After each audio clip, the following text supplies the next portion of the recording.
nafikiria Turkana itakuwa kinyume. Fikiri tutafahamiana vizuri. Vijana wametusukuma mpaka kufikia hapa, watuambia wazee, sisi tuzungumze na serikali na wahusika kuwa mradi wa Dangote wahusishwe 100%. Katika mambo ambayo ya kuhusishwa, kwanza tuhusishwe, na katika kuhusishwa kwetu tuwe na vijana kuajiriwa kazi 70%, vijana kwenda kusomeshwa zile kazi ambazo ziko pale, vijana wetu waenda wakasomeshwe. Pili, faida inayopatikana pale ya baada ya kumaliza kila kitu, I mean net profit, at least tupate 2% yenyewe, tuangaliwe miradi gani tutafanya. Sisi leo ni mwaka wa 64 ya uhuru.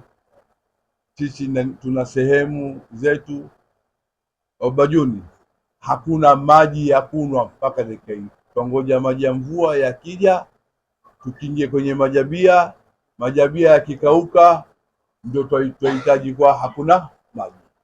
Stima hatuna.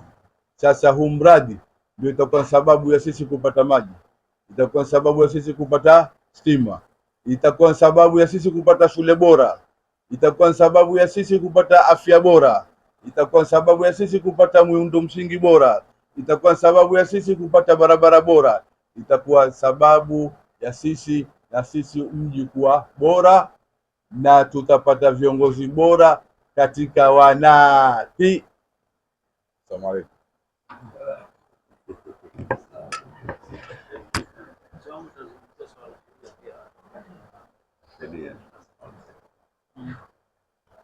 Okay, we are here today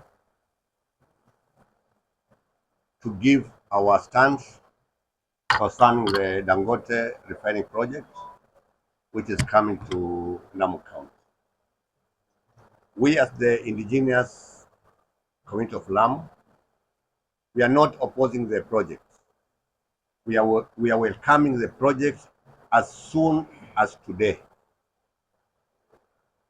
But we don't want to become flower girls in this project. We want full involvement in this project. We want in every table of discussion, we have a seat as community. In every table of decision making, we want a seat. In every negotiation, we want a seat as community, local people of Lamu County. We don't want this project to behave like the Hoima refinery project of Uganda, where foreigners are the ones who are occupying the offices and the Ugandans are just casual laborers. We want people of Lamu to be there. We want job opportunities, 70% to go to Lamu community. And this should not be talked, should not be discussed in the political forum. We want a law-binding memorandum of understanding that in every position of the company, Dangote Refinery, in the managers, how many percent of managers are we going to be there? How many percentage of engineers are we going to be given? How many percentage of clericals are we going to be given? How many casual laborers are we going to be given? We want to know what type of infrastructures we are going to get. Roads, hospital, schools. We want academies and universities to train our people to fit in this company. We don't want excuses that your people are not qualified. Why are they not qualified? Those who are qualified, where did they get that qualification? Were they born with that qualifications, or were they taken somewhere to get those qualifications? So we want our daughters and our sons to be taken to those institutions where they will give them that qualification.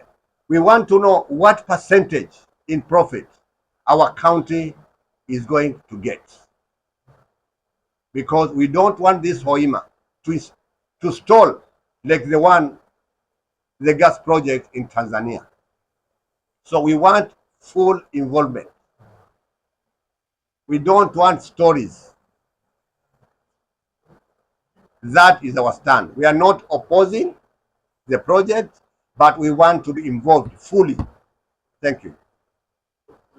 Kuna swali hapa tutakuzungumzia kumalizia kuhusiana na hiyo ya shamba ni ya nini kama ni ya wananchi. La pili ni kuhusiana nini mnataka kuhusishwa huyu ya political leaders ama community leaders kama serikali.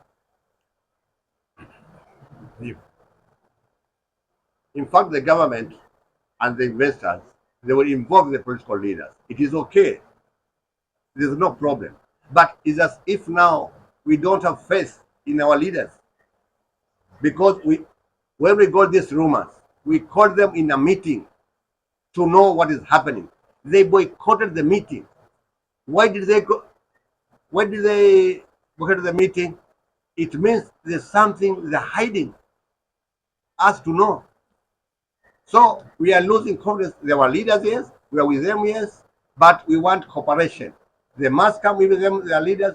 They must come, they sit with us, they explain with us, we give them our opinion, then we work together. About the land compensation, that is a must. That is not something to be discussed. Even if that land, part of it is for the government. But who are the government of Lamu County? We are the ones. That is our land. If that land is for the government, so who is the government of Lamu County? It's not the president. It is us. So whatever they are taking, there must be compensation. Whether it is a government land, whether it is a personal land, whether it is a community land, that is our land.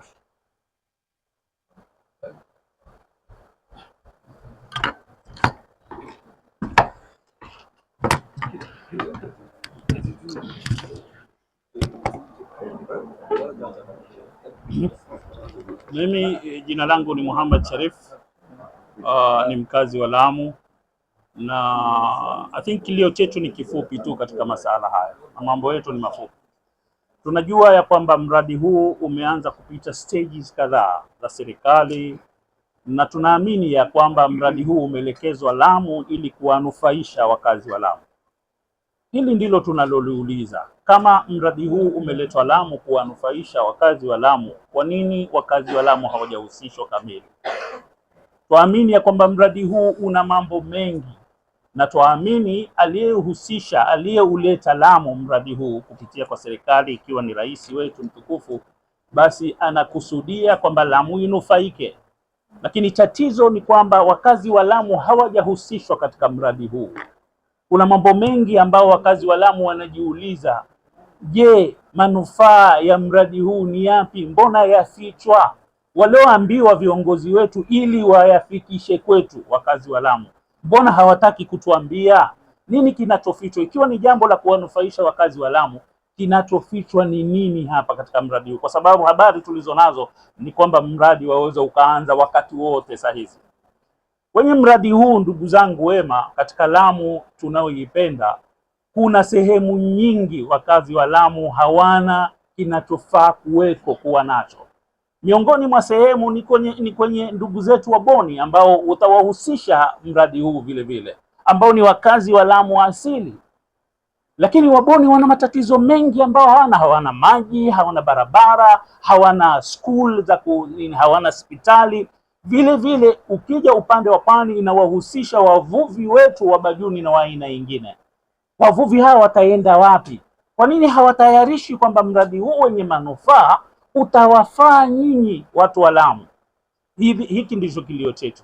Kwa hivyo tunalo lizungumza katika kongamano letu hili na waandishi wa habari, ni kwamba tunataka kuhusishwa na tujue kipi tutakachokipata, hasara ipi itatukabili, ili yale manufaa yatatunufaisha na yavunji hasara ambayo itapatikana, kwa sababu kila mradi una faida yake nyingi kama mradi huu, lakini hakukosekani hasara ambayo itapatikana katika, kwa mfano, ardhi zitachukuliwa, bahari utakuwa huwezi kupata tena samaki, na masaala mashamba yatakuwa yamechukuliwa na masaala kama haya. Kwa hivyo kongamano hili kupitia kwa kiongozi wetu Sultan linauliza mambo mafupi tu: kuhusishwa, wakazi wa Lamu wahusishwe kwa sababu ya manufaa, na tuamini ya kwamba manufaa yapo na ndipo ukaletwa Lamu. Haya manufaa ndio tunayoyataka sisi.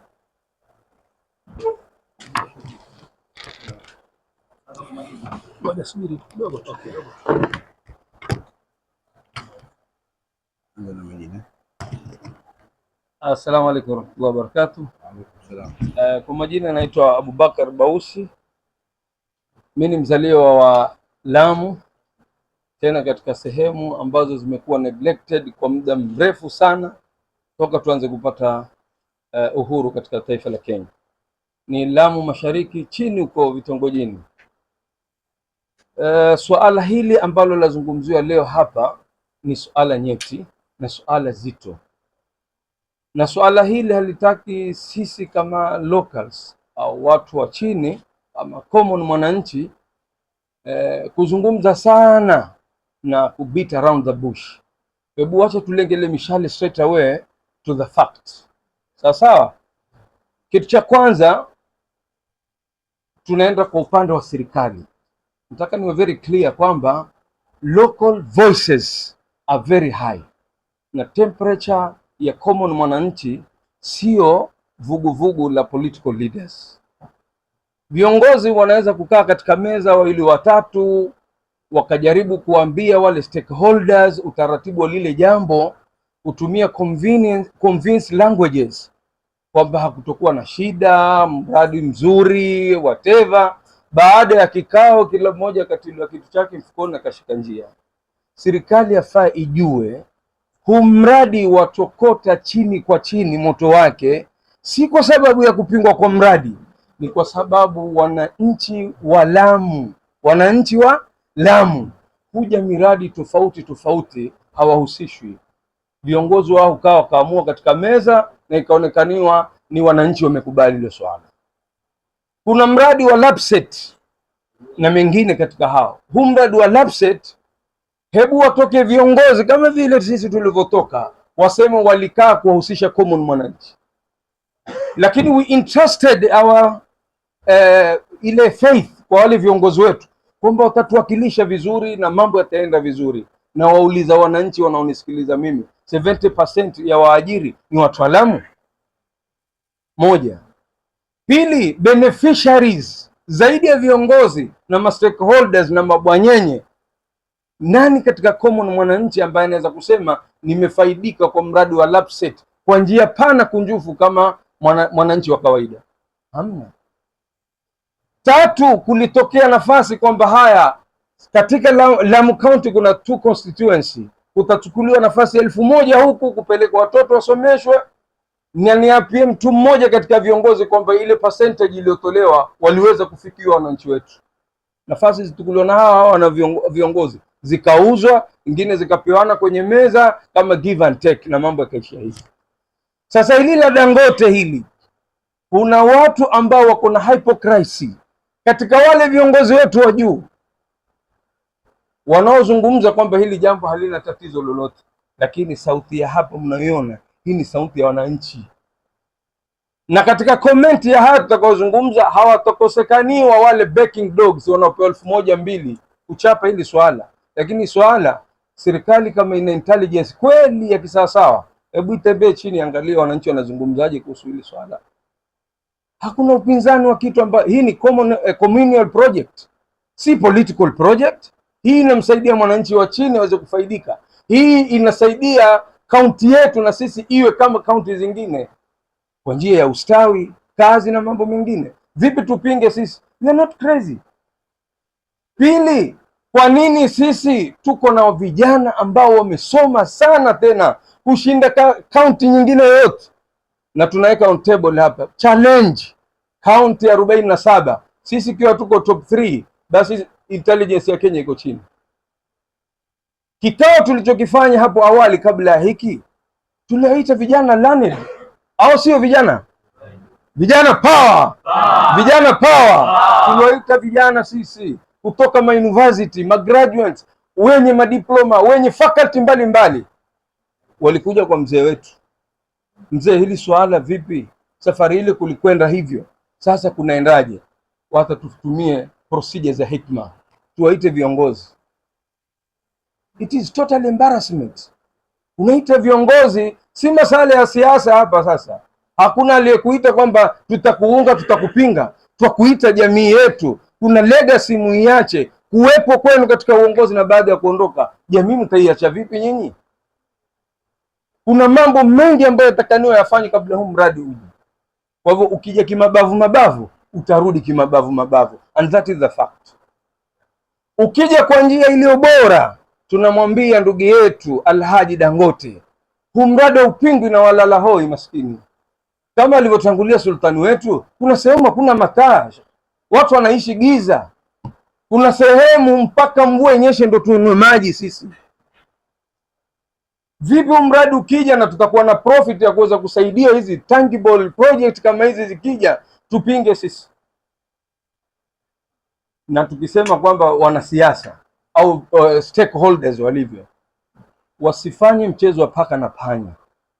Manake we have that information kwamba viongozi wanaita watu wale mabwanyenye, wachukueni wale wapumbavu mwape 1,000 kama vile wanavyofanya mambo mengine.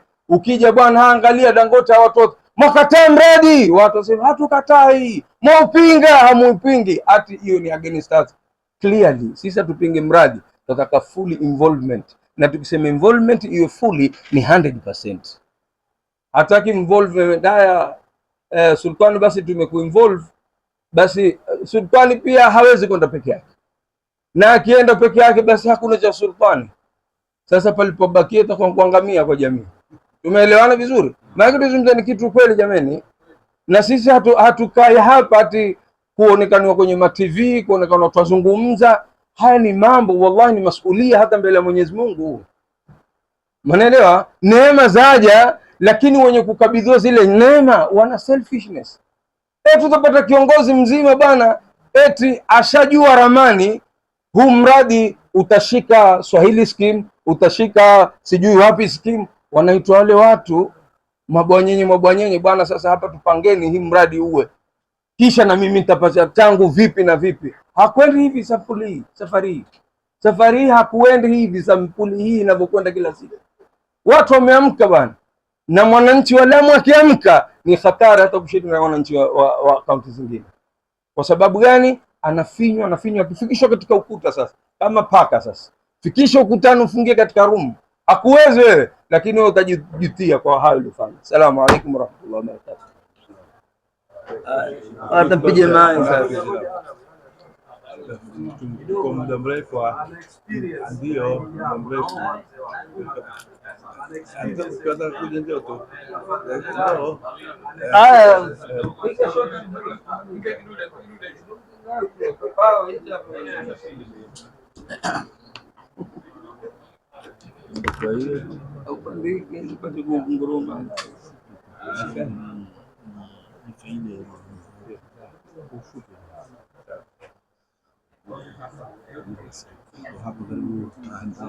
Assalamu alaikum warahmatullahi wabarakatuh. Majina yangu ni Ala Zain, na mimi nilikuwa nafanya na mradi wa oil and gas kule Pate Island. Na kwa ufupi kitu ambacho nataka kusema ni kwamba kama ambavyo jamii imesema, sidhani kama kuna mtu mwenye akili zake timami atakuwa hautaki huu mradi. Lakini kitu kinachoombwa na ndio kitu muhimu ni kuhusishwa kwa wenyeji au wale wanaokaa maeneo yale. Na nasema hivi kwa shauri sisi tulipofanya ule mradi wetu wa oil and gas kule Pate, tulichukua mwaka mzima kuita watu wa eneo lile la Lamu East, kuzungumza nao ili waufahamu mradi. Kwa hivyo sisi tunampongeza Dangote kwamba amechagua kuleta huu mradi, lakini ajue watu muhimu zaidi ya yeye kukutana nao ni viongozi wa jamii kuliko wanasiasa. Na kawaida mradi kama huu lazima ufanyiwe kitu kinaitwa social environmental impact assessment, yaani vipi huu mradi utaathiri jamii na mazingira na uchumi wa Lamu. Hili ndilo muhimu zaidi lifanyike. Mradi huu utamwathiri vipi mvuvi, mpeleka bodaboda, mkulima?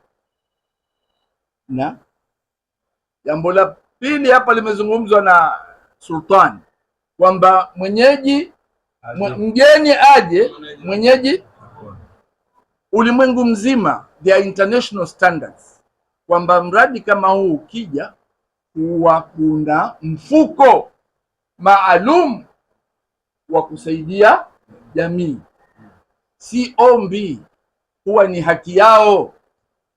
Ni kama kutia pefu wale wenyeji wa ule mradi wa utilie nini pefu ufaulu.